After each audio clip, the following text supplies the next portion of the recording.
This episode of the Better Every Shift podcast is sponsored by MagnaGrip.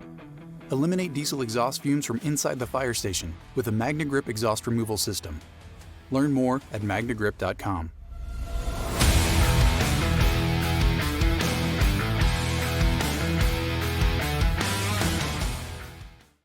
Hey everybody, welcome to the Better Every Shift podcast. My name is Aaron Zamzo. I'll be your host. Like it or not, I am your host.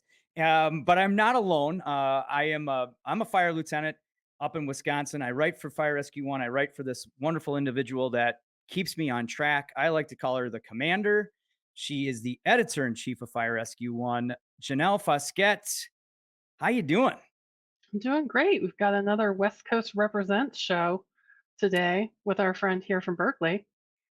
Yeah, the West Coast has been represented on a couple of shows here, and this one is actually pretty special for a couple of reasons. One, unbelievable person here that has a great story and message to send about health and wellness, but also, someone that just reached out to us and really exemplifies what we're trying to do here at the Better Every Shift is just to give usable and tangible stories and people that motivate, educate, and try to pass on knowledge to make us all better. And this particular individual is going to do that, has been doing that.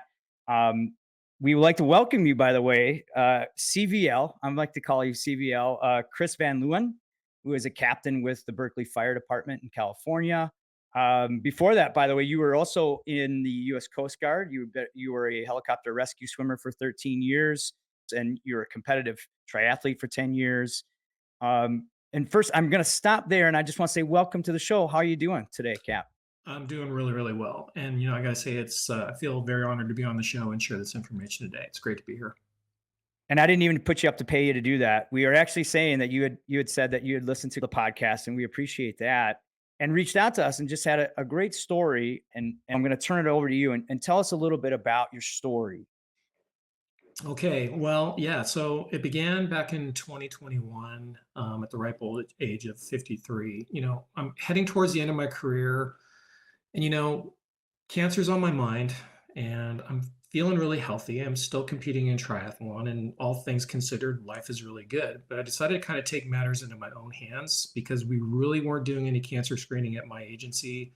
And there was really nothing out there for me to look into in terms of how can I check for cancer in myself? So if we go back a few years prior, I had been having some weird symptoms, like some really weird headaches and some like neuromuscular stuff, some like dropping things and maybe even tripping. And I just thought it was some muscle weakness or some lower back or some spinal stuff because, we all have bulges in our spine. So I went in for an MRI at my local provider. And they did an MRI and a CT, and it came back clean. They said, "Oh, we don't see anything wrong. You're going to be fine. If you have headaches, it's probably migraines," and set me on my way. So let's fast forward back to 2021. I had found a company, luckily that's in our area, that offers full body MRIs called Prenuvo. And I did a considerable amount of research on them and decided to pay out of pocket, which at the time was about $2,400, and I got a full head to toe MRI. I was in the tube for about an hour and a half. I went home, and 10 days later, my results popped up on my app. And I thought for sure it was going to show arthritis, maybe something here, something there. And I was shocked to find that they had found a tumor about the size of a marble at the base of the brain on the left-hand side. And I was instructed to follow up with my personal doctor. When I did that, sent him the results of the scan, he immediately referred me to radiation oncology and a neurosurgeon. And the neurosurgeon basically said, "So here's the deal. We can't tell you right now if this is malignant because we don't know how fast it's grown. And the reason we don't know is because when they found it the first time, they didn't put you on a monitoring program and check you every 1 or 2 years to see if there's any growth, and if so, how fast it was. So they had no idea how fast it was growing. So it could have been slow, it could have been fast." Then I was given some options. The options at the time were I could have a craniotomy done and have the tumor removed. The other option was radiation therapy. I ultimately decided on radiation therapy because it was the least invasive, and due to the size of the tumor and the fact that there was no signs of it spreading, or actually even signs that it was truly malignant, they decided that the radiation treatment would be appropriate. The risks with craniotomy are low, but they're still there. The Hmm. risks from radiation are they're almost nominal. So it made sense to get the radiation treatment. So I received 2 rounds of radiation treatment. And as of 6 months ago, the tumor has not grown, and that's the best news. And I'll be on a monitoring program probably for the next 15 to 20 years to make sure it hasn't grown. If for some reason it does continue to grow or starts to grow again, then the only intervention is going to be, well, there's 2 options. I can either do chemotherapy, which I refuse to do because they said the likelihood of having a stroke after chemotherapy is pretty high. So the only other option will be craniotomy. Okay.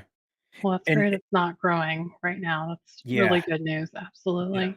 I'm very fortunate. Yeah, there's many others out there who aren't in the same boat. So Well, And and so, can we back up just for a second? Because when yeah. they said so we Yep. don't know how fast it's growing because the first time they saw it, did you say, excuse me, time out? What do you mean?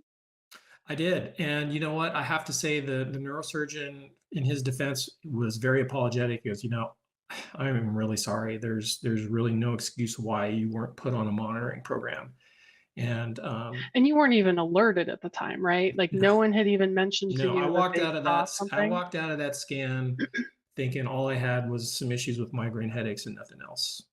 But they didn't think or they didn't know at the time it was a tumor. They did, or did they? Did They they? did, yeah. So at Okay. the time that they discovered it was about the size of a pea. Okay. Yeah, it was pea-sized. So from 2017 to 2021, at least it had grown from pea to marble, kind of, Right, which, it had quadrupled in yeah, size. Yeah, yeah. yeah. But to be in the meeting and for them to say, since the first time we discovered it, and you of course went, wait, back up again. Nobody told me this.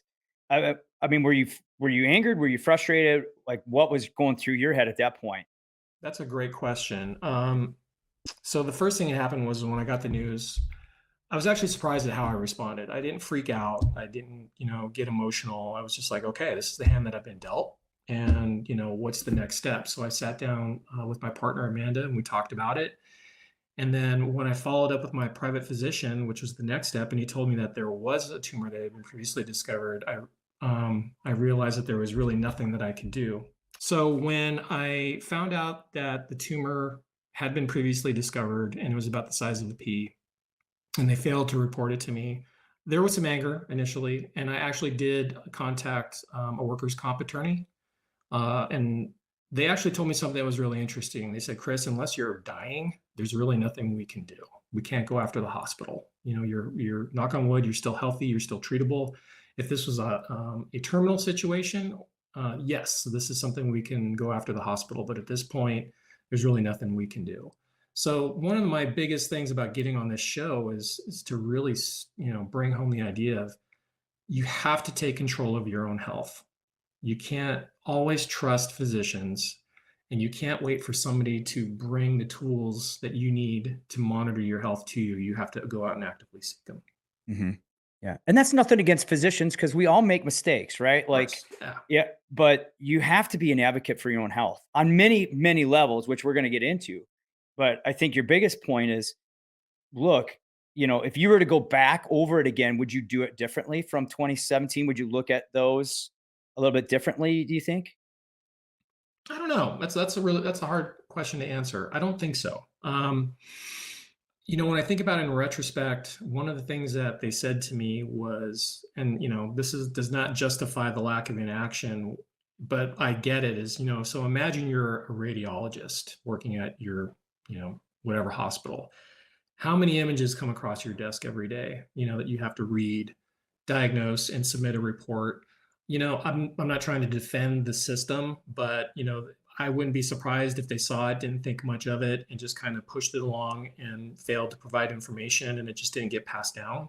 But at the end of the day, there was really nothing I could do about it. And at the Hmm. time, I decided it does me no good to try to deal with what had happened. I just needed to move Yeah. forward and deal with what I've got in front of me. Yep. But then also, I mean, the key step here was the proactive step that you took than getting a full body scan. And certainly that's not necessarily an option for everyone with the financial situation. But if you hadn't done that, imagine what the next step would have been where there could have been a possible intervention. Well, At that point, maybe it would have been the size of a walnut, I can or tell you maybe that, you would have had even additional symptoms that could have been debilitating potentially. So kudos to you for taking that action. yeah, and I think the aha moment for me was once they told me how big it was, which was still very small. They did tell me, they said, had you not gone out and gotten that scan on your own, it would have been left unnoticed and you could have gone years. And then it could have gotten to the point where the only way you would have found it is from your first seizure, and then ultimately probably death, depending on how big it had gotten and how entrenched it was inside my brain. So Oh, that's yeah, terrifying. very But lucky. but so today you still have the tumor's still there, but it hasn't grown, and you're monitoring it every whatever that parameter is, right? They're keeping a close eye on it. Correct. Your outlook is pretty freaking crazy good, man. That impresses me. Do you think that helped with your recovery a little bit? Yeah, I think having the right people in my corner, the love of my life, Amanda, was my rock through all of this, and some really good friends, and just a mindset of I'm not going to let this define me, or I'm not going to wallow in self sorrow. I'm gonna do what I need to do to stay healthy, and yeah, I just was like, okay, let's go. And I think the biggest thing is in a situation like this, I was like, I always put that glass is half full, right? This is, I think about other firefighters out there who are dealing with their own private battles with cancer. And I'm blessed that I was dealt the hand that I was dealt compared to them. And I always thought about that in this process. If that makes sense. Yeah. Yeah, I think too, like let's roll that into just general health, right? I mean, you've kind of now changed a little bit in from the standpoint of now you're really focusing on you've been doing a ton of research and you're just trying to get the message out for other firefighters to really take control of their health. Like tell me a little bit about what like kind of like what your new mission is now. So I think the mission lies into what happened to me after the diagnosis and the treatment. I was introduced to a doctor, Christopher Holder, his wife, Dr. Jen Reigel, and two wonderful, amazing people. They're both homeopaths, and they work just down the road from where I live, which is very fortunate for me. Dr. Holder I was introduced to him through a volunteer firefighter event, and I learned initially, I was like, I'm not so sure I'm into this. But once I got to see what he was doing, it really spiked my curiosity. But the bottom line is he has a background in cancer research. And specifically, he and his wife are very, very committed to helping firefighters detoxify themselves from the chemicals that we're exposed to hopefully prevent cancer. They've worked for free in base camps at wildfires. They've worked with the Volunteer Firefighter Association, and they're currently working with departments across Northern California to get the message out. And they're getting ready to publish a study which shows the kind of exposures that we have as firefighters and what we can do to detoxify. And so what I mean by telling you all this is I went in and I decided to, again, pay out of pocket and have my blood and urine tested for chemicals and toxins. And what came back was shocking. And it was actually told to me, it's like, Chris, if you look at your numbers, it's not a matter of if you got cancer, it was when you were going to get it. And that's irregardless of how your lifestyle is, and so basically, without getting too detailed and getting into the fancy names, if you look at the tests that happened, they drew my blood and urine. And what came back was things like heavy metals, glyphosate, PFAS, and mycotoxins, such as like black mold, amongst a myriad of other things. And if you can imagine, if the high end of the 95th percentile or the highest end of unsafe is 400, I was at 1600. So I was 4 times over the high limit. And that's not uncommon. They saw that quite a bit in the firefighters that have come through their program. So again, it really wasn't a question if I was going to get cancer or not. It was a matter of when, because of all these. So we're 4 times what they normally see Yeah, in basically the general population, right? correct. If all these different, I like to say contaminants within our bloodstream, um, have you guys talked a little bit more about why in particular? Like we know we're exposed to PFAS, we talked about gear, we talked about, obviously the fires. I mean, what else have you started to research and start to find? Well, so yeah, I mean, we have our day-to-day exposures in the firehouse, but on incidents and back in the fire station. Well, we also found that he was able to look at each chemical and basically say, I can see, like maybe you eat too much barbecue, which has got charred meat, or, I can tell how many car fires you've been to, how many mattress fires, how many structure fires based on the different types of chemicals. How many times you may have been in hoarder houses based on the amount of black mold that we're seeing in your system, or maybe even from your fire station. So there was that side of it. But then he really educated me on, cancer proliferation. And without getting into the science, because I'm not an oncologist, here's what I can tell you is that with cancer, there's a lot of things that cause cells to basically mutate. And we know that can be caused by toxins, but it can also be caused by inflammation. And we all know that the research is out there that in the fire service, sleep is a big issue. And when you don't get enough sleep, you get an increase in cortisol. And we also see an increase in our inflammatory markers. So I worked with him on coming up with a detox plan to get the chemicals out of my system. He put me on a natural a cortisol manager supplement. And then he gave me some tips for daily decontamination in the fire station, both pre and post incident, which has been super helpful. Anything on sleep that it's because that's a tough one. And I think we're going to have many more conversations about sleep. We had a great sleep expert on. As a matter of fact, I'm with the FRCE. I'm doing some 4-day seminars, and we focus a lot on sleep. And I know it's one of those things where when we talk about it, us in the fire service go, that's not much I can do to control it. I'd beg to differ, right? And what did Dr. Holden kind of explain to you on that topic? Yeah, no, you're spot on. And the bottom line was, yes, if you work a busy engine company or a truck company or any station where you're running like 5-6 calls after midnight and you're getting up, he said the best thing that you can do is, one, try to get to bed early. Naps are a big thing, 30 minutes to an hour, sometime in the middle of the day, watching what you eat, limiting your caffeine intake past like 2:00 in the afternoon. And when you do sleep, one, making sure it's very dark in your room and it's very cold, 65 degrees, maybe even a little bit less, and no screen time, and try to, keep as many distractions out as you can. And then if you do end up running calls in the evening and you're up, down, because, if we think about cortisol, it's flight or fight, right? So Yep. alarm goes off, cortisol's like, yes, let's go to work, let's go slay this call and get it done and come back. Well, then you end up sitting on scene of a ETOH patient for 20 minutes with PD. And now it's like, well, I've got all this energy built up and nothing to do. So that cortisol really has nowhere to go. So it just builds up in our system and causes inflammation. So what he's got me doing is when I'm at work, typically on one of the more busier companies, if we get calls at night, I'll take 2 of my cortisol management supplements in the evening, in addition to the one that I take during the day to just give me that extra boost to help kind of keep it under control. And knock on wood, the last test I had, my inflammatory markers were very, very low.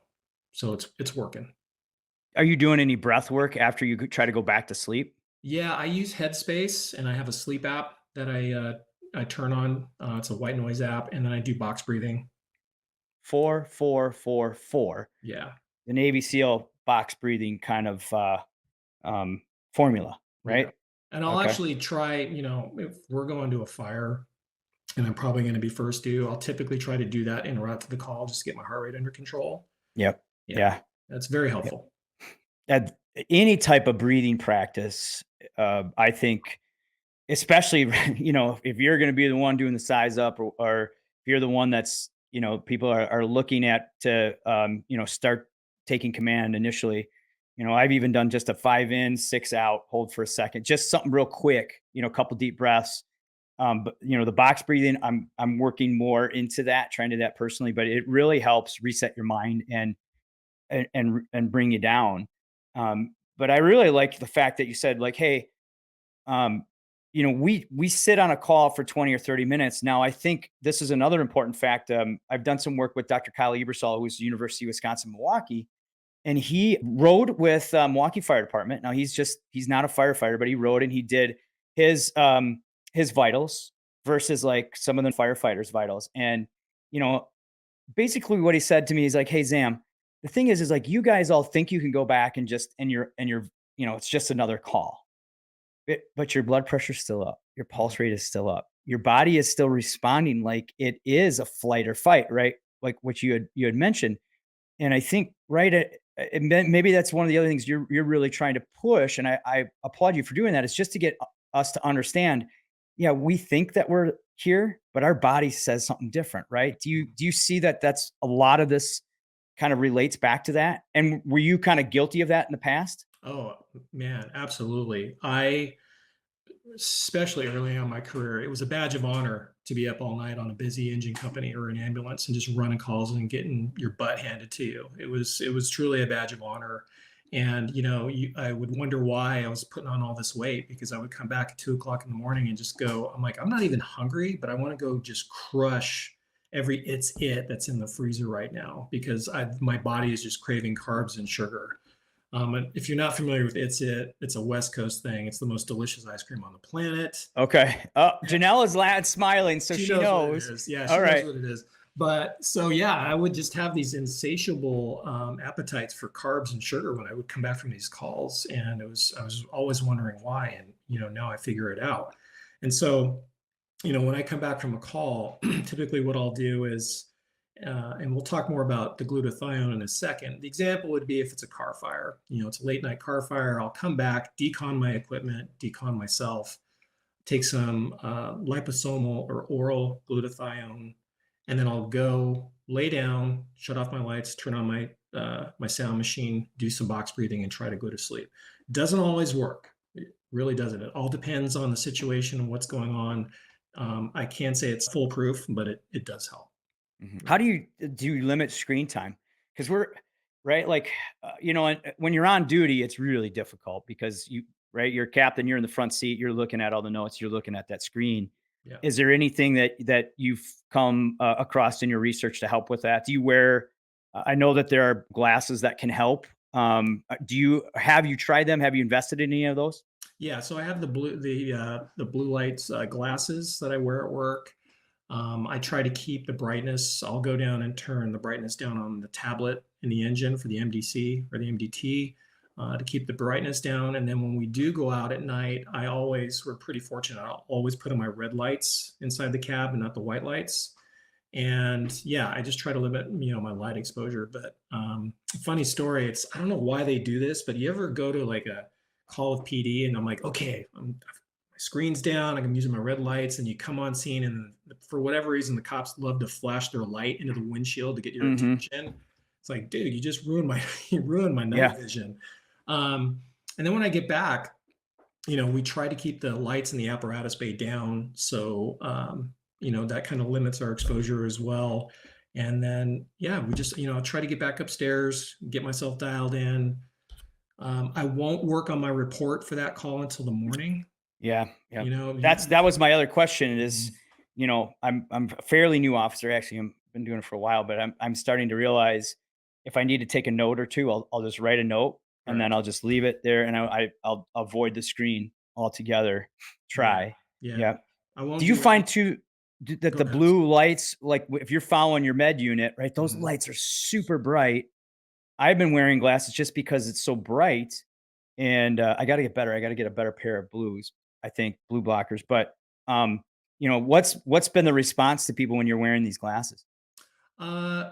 Well, I'm the older guy, so they just think it's because I can't see anything. So Which I can relate to. I have cheaters all over the fire station, so you can't turn without running over a pair of my glasses.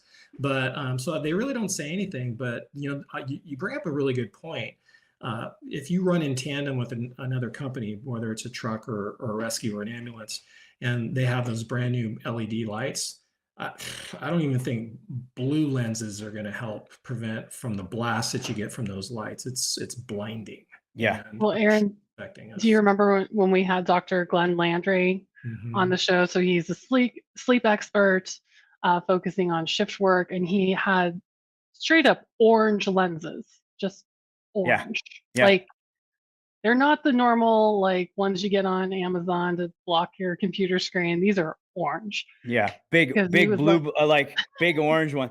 But you know what? big orange ones. Yeah, Right, he said Chris, that we're that's the old guys. We can get away with it because we just don't give a crap. Like they're like, why do you wear this? Because I don't care. Like, right? Like, Yeah, no, absolutely. yeah, what I'm looking for is some that have the cheaters built into them, so I can kind of kill two birds. Right? Like that's where I'm at. Yeah. Have you found any? Maybe you're my guy. Oh, that's the problem. I'm at that point. I can't get corrective eye surgery, and I'm not blind yet. So I'm tied to these 2.0 cheaters, and I have to buy. I can't buy anything fancy. I got to get them off of Amazon cheap because I'm gonna lose or break them. Yeah, because that's the other thing is we forget them. But yeah. But I think that the meeting is you're doing things. You're proactive, trying to control what we can control.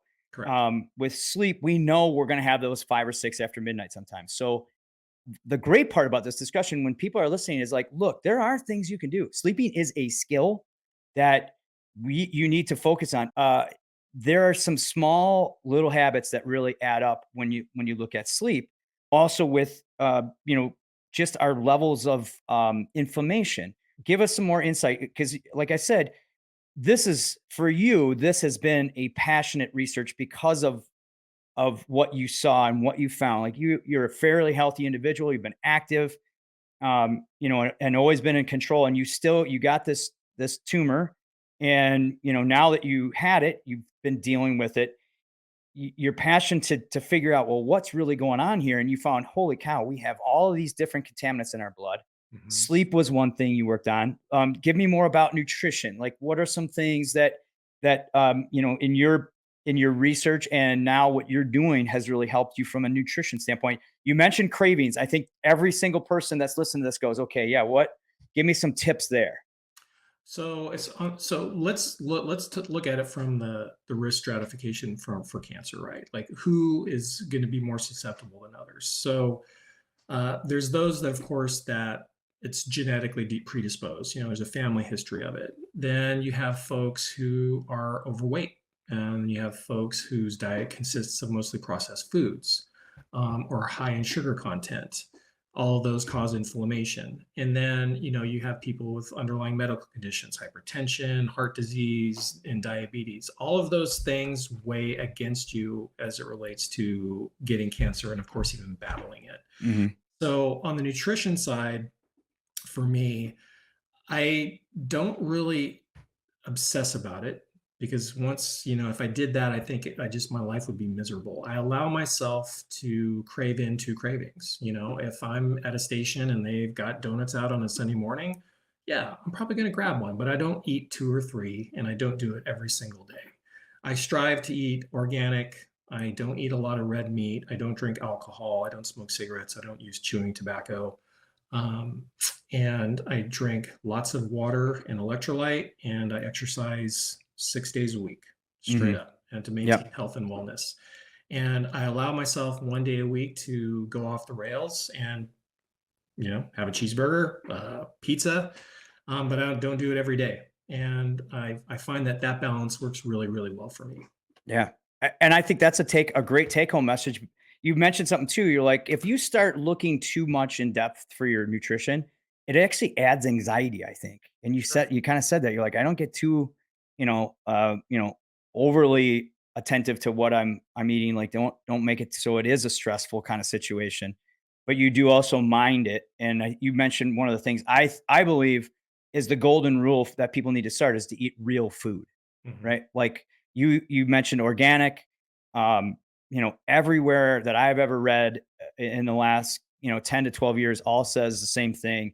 Start with eating real food. There's so many processed things that are in our diet that are out on the market right now. And so for you, how do you start with real food? Like you just start reading labels and if you can't pronounce it, if it's got anything in it, you just put it down, right? Or Yeah. how do you go about that? Well, that's a good point. So in the realm of the fire service, we're given our schedules. Sometimes real food is hard to get your hands on. You got a busy day, whether it's your training calendar or your call volume. So on those days when I know that I'm going to be busy, I will typically turn to a smoothie, a protein smoothie.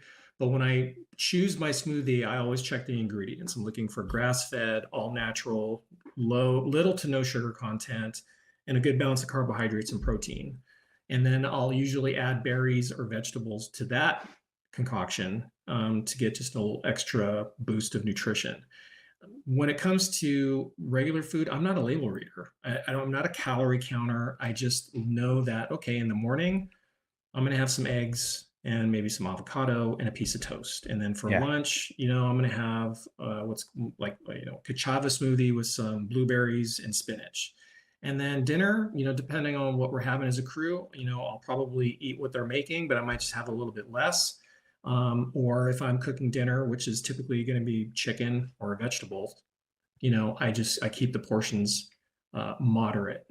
So I really don't get into the weeds as it relates to like labels and calorie counting. I just try to be cognizant of, okay, you know what? I'm staying away from processed meats. I'm trying to stay away from candies, ice cream, all the baked goods, and really focusing on good quality food. Like if I'm going to eat red meat, I'm going to eat red meat from a local butcher. I'm probably not going to buy it from Publix or Applebee's.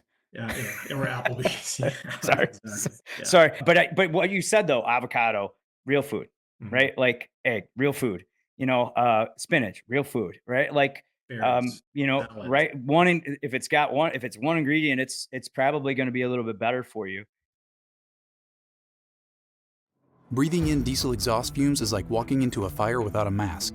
Protect yourself with MagnaGrip, the easiest, most reliable exhaust removal system that features a true 100% seal to eliminate diesel exhaust fumes in a snap. Visit magnagrip.com to download MagnaGrip's free grant guide with expert tips to solidify a grant for essential safety equipment, such as MagnaGrip's exhaust removal systems. That's magnagrip.com to download the free guide. And then tell me a little bit about your hydration. You drink a lot of water. Like, how much do you try to aim for? Well, so I strive to drink just to maintain hydration 2 liters a day. 1 liter will contain a electrolyte supplement. I usually use liquid IV. I've used drip drop in the past, but that's just it's a great way to to keep your electrolytes up. And I usually will do that in the summertime when it's hot out. So let me back up. So 2 liters at work. At home, it's like a liter a day. But when I'm at work, I strive for 2 liters because throughout the day, you're getting in and out of your gear. You're doing PT, you're doing work around the station. So I know that I'm losing electrolytes. So I'll strive to drink 1 liter of just plain water, and then I'll strive to drink a liter that has electrolyte in it. But I'll also add a full-size water bottle, probably 16 ounces during a workout to replace what I've lost just during the workout. Yeah. So probably 2.5 on a good day. I might get 1.5 liters in. On a bad day, I might get 1 liter in. But my goal is 2 liters, and I reach that goal maybe 80% of the time. Okay. Yeah. And obviously, the bigger you are, the more water you want to ingest, and and also like. We talked a little bit about people need to start where they're at. So if they're not getting any water, start with, 60 ounces or 70 ounces, whatever that might be. They're not going to get up to your level right away or my level right away. And, everyone's got their journey and their steps that they can do to improve. And in this case, what we're talking about is just limiting the toxins, the inflammation.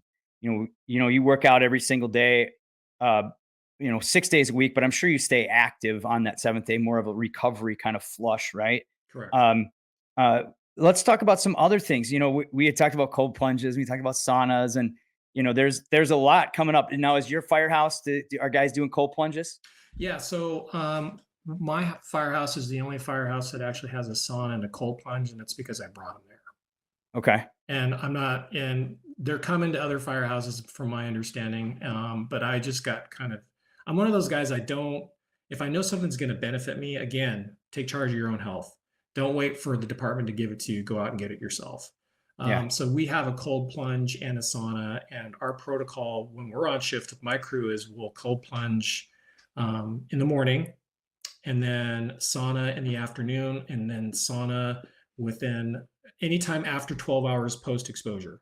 So if we go to a car fire or a structure fire, we'll do all the decon back at the station of ourselves and our gear, and then we'll wait 12 to 24 hours before. Yes, not immediately after. Mhm. I mean, you have to hydrate, you have to Mhm. refuel, you have to, yep. And the sauna thing for me has been frustrating because some departments had bought them as a decon tool, but they were using it, as a post incident decon. And I've never found any research other than the fact that you're putting someone that's already dehydrated and fatigued into a super kind of a hot environment already. To Correct. me, that just didn't make sense. Correct. There are some, I think, positive things, but I think the biggest thing to remember is, like you said, get yourself back down. Blood pressure down, get your vitals back down. Right, focus on rehydrating before you use that sauna. So you guys are doing cold plunges, you're doing saunas. Isn't it crazy how 10 or 15 years ago, none of this was even talked about, right? Like, No. did you ever think, A, you'd be on a podcast talking about this, and B, you'd actually be, your crew was buying into this stuff too. Like your guys as a group are really trying to take control of these, inflammation and toxins. So tell me a little bit about how the crew kind of gets involved with this. It's just a matter of they see how I feel, how I've responded to the cold plunge as well as the sauna, and then I back it up with data, and let's take the decon aspect out of it. Let's just talk about general health. We know that sauna use helps, brain health, muscle health, tissue health. We know mental health. Same with the cold plunge. We know it helps with inflammation. It helps, especially in the morning when you need to get going. It gives you that nice dopamine hit, so you can just get your day started right. And once they did it a couple times, it was complete buy-in. And if you asked me, I mean, let's go back. So I'm starting my 24th year. 24 years ago, there was never a Vitamix in a fire station. Nobody ever talked about decon. Nobody ever talked about saunas or even like massage or, foam rolling, right? Like nobody foam rollers and percussion guns are almost in every firehouse. Of course, we're firefighters, so we use foam rollers to beat each other over the head first, but now we're actually using them for, mobility work, right? Well, and to add on to that, I think it's really, now every firehouse has Vitamix, right? Everybody's doing it now, but on that note, the saunas and the cold plunges they're pretty taboo. People tend to talk a little smack about them. They get trying to, poke a little fun. They're not in every firehouse. I'd like to see them in every firehouse, but they're not. And that's okay. It's the fire service, we're resistant to change, and it'll come. It's just going to take a little bit of time. But for those that come up to my station, because we opened up our station, we're like, look, if you come back from an incident and 12 hours later, you want to come up to our station and use the sauna, it's here for everybody. And nobody really uses it. And I think it's just because it's a convenience thing, as well as they're just not really understanding the science behind it. But that's got by it. But that's okay. Maybe there's some other things where they can begin, like what we talked about, hydration and, even just, nutrition. The big message, of course, is, we're giving some things. We're talking some of these things. People are looking, hey, I'll never do that. Never say never, number one, but number two, we're also trying to just give just some general things like, hey, start taking control more.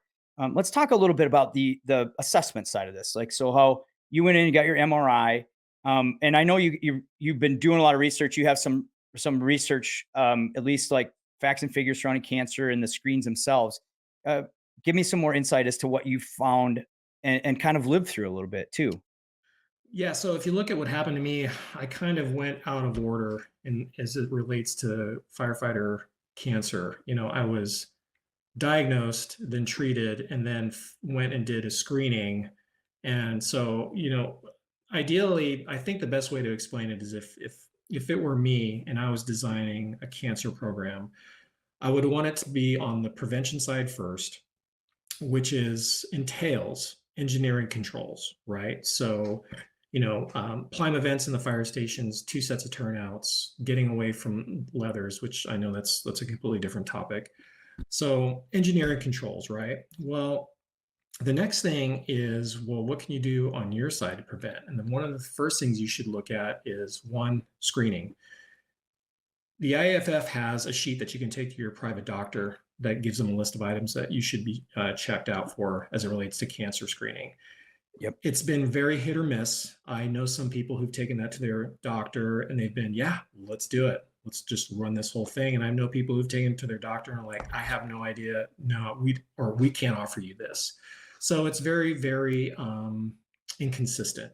Yep. So what I have recommended, and it's kind of what we're doing at my department specifically, is one, get your toxicology screen done, see what's in your blood first. Because here's the thing, the one thing that my cancer doctor never asked me, and when you talk to people who have cancer, most oncologists will never ask you, well, let's figure out what was it in your body that caused the cancer. We're here to treat your cancer and hopefully get you into remission, but what was it that caused the cancer? They never really deal with that. So by going in for a tox screen, you can figure out what's in your body and then work on getting it out. Because one thing Dr. Holder mentioned was, hey, here's the deal. So you get prostate cancer. You get it removed, you go into remission. If those chemicals are still in your system, it's going to come back. Yeah. Or you're going to get it in another form. It's not a matter of if or how, it's when. So if you have all these chemicals in your system, these forever chemicals in most cases, your chances of getting cancer are going to continue even if you go into remission. And as we know from the prevention and screening side, the earlier we catch it, the chance of survivability is greater, right? Nearly all type 1 cancers, not all of them, but nearly all of them, type 1 cancers, when caught in that stage, are treatable. And the 10-year survival rate is really, really good, and people go into remission. Once you start getting into the stage 2, stage 3s, it's a little more. It's not good. Yeah. So the earlier we can catch it, the better. And so what we do is we recommend the toxicology screen first, figure out what's in your blood. Then let's work on getting it out. And how do we do that? Well, in the short term, for decon back at the firehouse, we do the sauna, we try to hydrate, but a lot of these chemicals are stored in the liver and they can't be readily disposed of. So Dr. Holder introduced me to a treatment protocol using glutathione. Glutathione is a naturally occurring antioxidant in the body, and in the hospital setting is still used for cancer patients, specifically lung cancer patients. They're typically given nebulized treatment to help preserve lung function. And in a lot of cases, glutathione is given to folks who are struggling with chemotherapy because it's a toxin, it's a poison, right?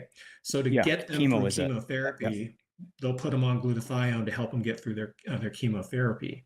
So what we know is that glutathione, when given intravenously over the course of 10 to 15 minutes, will go in, act on the liver, and help to get rid of all the toxins that are in your body. And to kind of give you some compelling evidence on that, when I had my secondary tox screen done after doing a protocol of glutathione IV, I had a 75% reduction in all toxins, and I had 2 of them were so low that they were unmeasurable. They were gone. Compared to like before that, they were obviously, I think you were saying there at some point, 4 times higher. And I'm going to give you a really compelling number that's coming out of the study, and it'll be really interesting to see when they release it. They had a firefighter who had an unusually high level of PFAS in his blood. And they really aren't sure how to actually call what's considered high versus low. But he had measurable high amounts of PFAS in his system. And after his glutathione treatment, he had an 82% reduction. And that puts him in the more normal range of the general public. And that alone, even though it's still early on and we haven't seen the study yet, is very, very compelling for this protocol. So there's that side of it. And glutathione, if you get on Amazon right now, you can find glutathione. It's usually an oral preparation. For me, he has me when I come back from fires. He says, as soon as you're done taking your shower and you got clean clothes on, I take 2 oral glutathiones to help stay ahead of the curve, so to speak. Yeah. So there's that side of it. That's how we prevent. So prevention comes in the form of engineering controls, taking charge of your diet and wellness, getting a toxicology screen, and then if you identify you have high levels of toxins, you have to get them removed. There's some other things coming down the pike that I'll be really excited to see what happens regarding plasma and blood donation in PFAS. Yes, there's some research in Australia on that. Yeah, that'll be interesting to see what comes out with that. So once you've identified what's in your system, you work on getting it out. It's okay. Well, let's find out if we do or do not have cancer, which is kind of what we're doing now. Way you do that, you can do blood tests. So there's the Gallery, or there's the one test that will help screen for cancer. And then of course there's the full body MRI. MRI, yep. Correct. And that's what I did. I did the pre-nuvo scan, full body MRI, head to toe, an hour and a half in the tube. Initially it was $2,400 out of pocket. And so here's something you might find interesting. When I found out and I got diagnosed, I went back to my department and I told them about what happened to me and how I found it. And within about 6 months, a majority of our folks had gone out on their own and gotten the scan. And what's really telling is in a very short period of time, we found out that 10% of my department, either who had just walked out the door for retirement or were still active duty, had cancer. Mm-hmm. So 120 people, 12 of us have cancer. And not only did the scans catch cancer, but in the case of my old captain, he had normal PSA levels. Okay, this is as it relates to prostate cancer. He went in, got his scan, they found an aggressive form of prostate cancer. So that saved his life. They caught it early, they were able to get it in, get it out, and he's in remission and he's doing very, very well. The other side of these scans is outside of cancer, we've had my engineer or my driver, a really good friend of mine, he found a thoracic aneurysm that right now is okay, but it needs to be monitored. And if he had not found it, 5, 6, 7, 10 years down the road, it could have been lethal.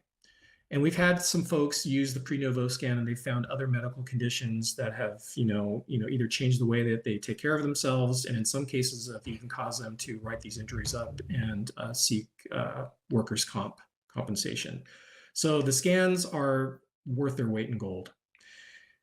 So what that turned into was my fire chief is very progressive, Chief David Sprague, who's also an academy mate of mine, very brilliant guy. He recognized the benefit of trying to keep our people healthy, and he worked with our city manager and the city council. And ultimately, we got approved for some monies that allows us to get a blood test every other year and a pre-nuvo scan every 5 years, and then once at retirement, without out of pocket. That's free. Oh, that's awesome. So they're paying. Right? Yeah, and that's fantastic. And it's tiered, right? So if you have 10 plus years in, you're going to be the first in line to get your scan, then 5, and then below. So that's been made available to us, and so that's been super helpful. So that's the detection side of it: blood tests and scans. Mm-hmm. Now, if you get diagnosed, the thing that I would tell people is, don't say, okay, all right, I got cancer, let's just get after it. Go out and get a second, get a third opinion, okay? Don't be afraid to call doctors or places out of state and send them your information so they can take a look at it, so that what you're getting into is the right thing for you. And I'll give you an example. In the case of prostate cancer, a lot of times they just want to cut it out, and that's it. And for a male, a prostatectomy comes with a whole list of a litany of other issues, possibly. That nobody wants to deal with. Nope. Well, if you were to go across the bridge from Berkeley into Stanford, you'll find that they're doing some interventional radiology where they can actually go in and kill the cancer, save the prostate and get them into full remission, as well as a hospital down south in Southern California is doing something very similar. So by just doing a little bit of research on the kind of cancer you have, could open doors for you in terms of treatment plans, trial studies or therapies, and ultimately get you the help that you need. Yeah. But the one thing I will say is when you approach an oncologist with cancer and you tell them you're a firefighter, they don't know how to treat you. They try to treat us like Gen Pop, basically, which that's fine, but they don't take into account, they never ask, well, what caused it? What's in your system? Yep. So that's kind of the approach that I've taken, and the kind of the message that I'm sending is, it's prevention, detection, treatment, and then in that, managing your lifestyle. Because here's the thing, we all took an oath. I can't think of any firefighter that I know that tomorrow, if they need to, they'll go into a building and put their life on the line to save somebody else's. But I don't think any of us really signed up and put our hand up in the air to say, I want cancer. Okay. And I'm not trying to run from cancer. I'm not trying to say that I'm never going to get it. And I'm not going to say that nobody's ever going to get it. But you know what? We work our tails off for the pension that we're working towards, or we work our tails off for our towns as volunteers. So why wouldn't we want to try to do the most possible to be able to walk out the other side and be relatively healthy? Yeah. Absolutely. I want to go back just for a second to, we were talking about the IFF document that you can take in to your doctor. Mhm. And you had mentioned that some doctors give some pushback and say, we just can't do this. Is that from the standpoint of, oh, this is just simply too many tests? Is it from the, you're not covered from this standpoint? Or is it that they simply don't understand the need for all the tests? It's a combination of both. There are just some doctors out there, and I'll give you an example. I have a provider. Let's just say a provider. When you go in, you're lucky if you're in the room with them for 5 minutes. Yeah. And they're on the computer the entire time. So when you present them with this document, they'll look at it and they'll see things like colonoscopy or scan. And those words those are dollar signs. And unfortunately, I hate to put it that way, but a lot of times they'll look at that and go, well, you really don't meet the criteria for these scans based on your age and risk factors, but they don't take the fact that being a firefighter is the risk factor. Right. Yeah. The risk factors are amplified. Correct. And, to get my PSA before I was, 45 or whatever, I had to basically, I didn't lie. They just said, do you have a family history? And I said, yeah, a lot of my brothers and sisters get prostate cancer early. And the doctor looked at me and I went, I'm a firefighter. We're more predisposed to, cancers. And she was awesome. She just said, good one. Gotcha. Yep. You're getting one. And part of that too, IFF, IFC, First Responder Center for Excellence, Sciences Stations, Firefighter Cancer Support Network all kind of came together to create this. There's like a 3-page doc. It's a intro letter to your doctor, and then it goes through which screens and why. The IFF has just come up with another one that's a little more probably in depth about cancer screening.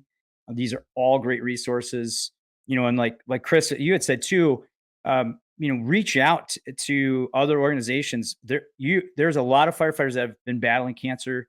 Firefighter Cancer Support Network, I know has been very good with that, with Chief Brian Frieders, who has been dedicated to trying to get that information out and to get support. A lot of departments now are at least on board with getting the annual medical, the NFPA 1582 medical. If you're listening to this and you're going, my department will never pay for these cancer screens, well, start with just a regular physical and then take it upon yourself to maybe find, you went out and found one on your own, right? And as that business kind of started working more with you, with the department and with people? Yeah, so Prenuvo, and again, I don't represent them. I don't work for them. So I just want to put that out. I'm not sponsored by them. I just found them on a web search, and I got lucky. They're literally 2 hours away from my house, so it was easy for me to access them. I have access to them. They've only had 3 or 4 places open, but they're opening a bunch more facilities across the country because it's become so popular. Not just, a lot of influencers are really like, oh, this is the next greatest thing. But as it relates to firefighters, they're seeing a lot more firefighters coming in. And because we had such a demand for it, they've been really generous in giving us discounts. So like the normal scan's about $2,400, they've got it down to $1,800. And we have $250 or $300 discounts for family members if they wanted as well. So that's pretty huge. Yeah. And I will say, you bring up a really good point. It's cost restrictive, right? So if you're a volunteer firefighter, you work for a small department and you have no budget, and you can't afford this, man, I get it. I do. The only thing I would tell you is, invest in yourself, save the money up, get an HSA or an FSA, which will help to pay for these scans. And, if you're a volunteer department, maybe you do a drive to earn the money to get your 10 oldest members a scan. I don't know. There's resources out there. But at the end of the day, I understand that it's very cost prohibitive. It's not going to be for everybody. The one thing I do want to go back and mention in terms of prevention is, the other thing is, you got to listen to your body. We're the worst patients on the planet. Oh yeah, by far. And so if you notice, oh, I've got a lump here, or this, my stomach really hurts, or man, I'm feeling really fatigued, or I'm getting these night sweats for no reason, you've got to investigate it. Bottom line, do not let it go, because a lot of times we ignore symptoms that are telling us, hey, you have cancer. So the sooner when we take charge of our own health, that means being really cognizant of how you're feeling and not shying away from going to the doctor. But I think also, when it comes to that list, don't let that be an excuse if your doctor's pushing back to say, oh, well, my doctor said I don't technically qualify. And if, like you said, it's cost prohibitive, just start chipping away at the list. Maybe you can't do the scan, but maybe you can get some of the blood screening or something else. Yeah. And be persistent with your doctor. Don't let them shut it down. Like, insist. And I guess at some point, maybe this is just too negative, but at some point, if your doctor is not being your advocate, maybe it's time for a new doctor. Sure. Yep. Find one that will. Hire your doctor. Yeah. Yep. Absolutely. Yeah. Yeah. There's good doctors out there. It's just sometimes there aren't, and you got to again, it goes right back to what I said about taking charge of your own health. If you don't like what you're hearing, it's okay to go get a second opinion. Your story is very motivating, and thank you for being real candid about it and saying, look, there are a lot of things that we need to really start to look at in the fire service, because this is the new epidemic of the fire service. And as Victor Stagnaro said from NFFF, it's here. It's not coming. It is here. So I appreciate you stepping up, and sharing your message with everybody, because it's very valid. Thank you for that. It's really my pleasure. Yeah. Well, and you're not done yet. Like every guest, though, we still have hot seats to ask you. What drives and motivates you. And Janelle has some great questions to start it off. All right, Captain. What do you see as the biggest challenge facing the fire service today? Man, you don't waste any time. Man, the hard question. Boom. I think it's compassion fatigue. I think the workloads that we're exposed to in the fire service lead to significant, compassion fatigue. And that results in, I think, a decrease in our mental health, as well as the ability for us to actually provide that really good customer service. Customer service is a buzzword, but the reality is, we're there, we get paid very well to go out and serve the public. And when our compassion bank is empty, it makes it really difficult for us to go out there and be those advocates for the public. And it also affects our mental health. Yeah, I agree. And look, we could tie that back to inflammation, cortisol, Yeah, right? Like, yeah, because mood is affected so much by that. I think you're spot on with that. As far as challenges, let's look at you personally. You've overcome cancer, and now, so what's another challenge that you've personally overcome in the last year? The last year, I think, really, having been a competitive triathlete, the tumor was like the pinnacle of like the heaviest thing I've ever had to deal with in my entire life. And, after 33 plus years, or almost 36 years in public service, I've done a lot. So at this point in the game, I haven't really been exposed to any challenges that compare to what I've been dealing with prior to this. So I consider myself very fortunate. I think at this point, if there was any one challenge ahead of me, it's just this being one of the causes where I really try to get people on board with taking care of themselves, because, it really breaks my heart to see people that work, 20, 30 years, and then they walk out of the door right into a cancer diagnosis. So for me, I think, to answer your question, my life's so good right now. I mean, I've got a great crew, I've got a great partner, best job on the planet. I really have no challenges in front of me. I'm very, very blessed. That's awesome. Other than, like you said, just spreading this word, just getting people to think about this and take control of their own health. I think, you and I are in that same challenge together, brother. I mean, Yeah. you're not alone. Yeah. All right, Chris, who has been the biggest positive influence on your fire service career? Well, does it have to be one person? No. Because, I've been very, one thing I try to really instill amongst new firefighters is, like, you've got to get out of your department and go out of, either out of your department, out of state, take classes and introduce yourself to people from other areas of the country. And so I get a lot of inspiration from, Kurt Isaacson, Ray McCormick, Corley Moore, Daryl Liggins, Dave McGrail. I've had opportunities to take classes with them and teach with them and get mentorship from them. And just their stories and their being humble and abilities to help me with my job has been priceless. That's great. It's a great list. Some of our guests, by the way, and now we're throwing those others on as possible guests. Let's bring it all back together to the real essence of, the podcast. So how are you currently working to get better? As far as it goes to the job, look, I'm getting ready to turn 57 in March of next year, and I still go to classes. I still take classes. I go to FDTN at least once a year. I'm going back 3 times next year because I value live fire training, and I try to get as many other people to go with me as possible. I'm studying for the battalion chief's test, which is going to occur in probably another year and a half. So that keeps me really engaged. And I think engagement is really important. And I try to maintain really good crew continuity and integrity, really stress the importance of the mission, but at the same time, try to have a lot of fun. And then at home, it's just, really maintaining my relationships with my significant other and my friends, staying on top of my workouts, and just, try to feel good. Retirement's on the horizon, and, knock on wood, I'll walk out the door relatively healthy and have some good years ahead of me to really enjoy it. But at this point in the game, I'm enjoying the process, and I feel very, very fortunate. You're really good with gratitude too. I got to just point that out, man. I mean, I love the attitude, so keep that. It's great to see and motivating. Right on. My pleasure.